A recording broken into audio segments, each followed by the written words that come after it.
समस्त सांबादिक भाई बंधु को स्वागत एवं अभिनंदन। समस्त को नमस्कार। मुई श्वेतांशु शेखर बरई अखिल भारतीय विद्यार्थी परिषद ओडिशा पश्चिम प्रांत राज्य संपादक। ई सांबादिक सम्मेलन माने आज विषय रही चलित जेन शिक्षा वर्ष आसुचे 2025 और 26 तो ई चलित शिक्षा वर्ष रे एबीवीपी ओडिशा पश्चिम प्रांत निर्णय नहीं आमर प्रांत जेन 14टा सांगठनिक जिला अच्छे तो से आम समग्र प्रांत आम 1,04,000 नूतन विद्यार्थी मानू आम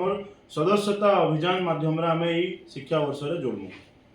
आम समस्ते जाइचु जे अखिल भारतीय विद्यार्थी परिषद विश्वर सर्वबृहत अण राजनैतिक छात्र संगठन 1949 मसीहा जुलाई 9 तारीख आरंभ हो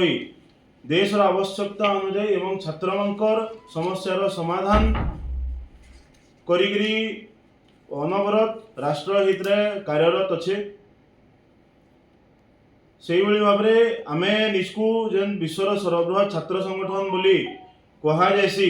तो तार गोटे ही माध्यम है सदस्यता अभियान। आम समस्ते जाइचु जे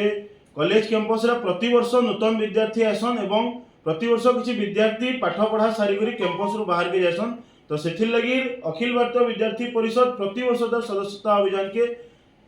जीरो रु आरंभ करसी एवं प्रति वर्ष चलासी। तो से परिप्रेक्षी में एप्रिल 20 रु 22 तारीख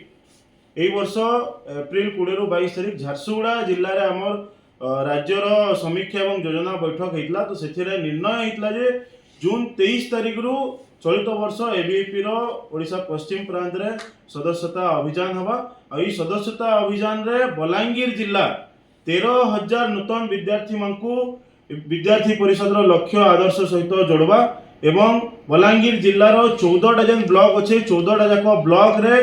आमे नूतन नगर कार्यकारिणी घोषणा करमु। तार संगे संगे बलांगीर जिलार जेन 150 रु अधिक महाविद्यालय अच्छे एवं विश्वविद्यालय अच्छे टेक्निकल इंस्टीट्यूट मेडिकल कॉलेज प्रत्येक कैंपस रे विद्यार्थी परिषद तार शाखा गठन करवा एवं जेन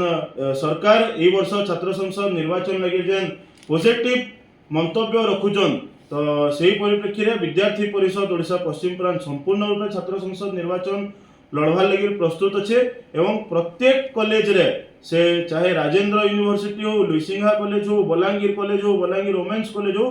प्रत्येक कॉलेज रे विद्यार्थी परिषद चलित वर्ष निर्वाचन लड़वार लगे संपूर्ण रूप प्रस्तुत और निश्चित भाव में विजय लाभ करवा।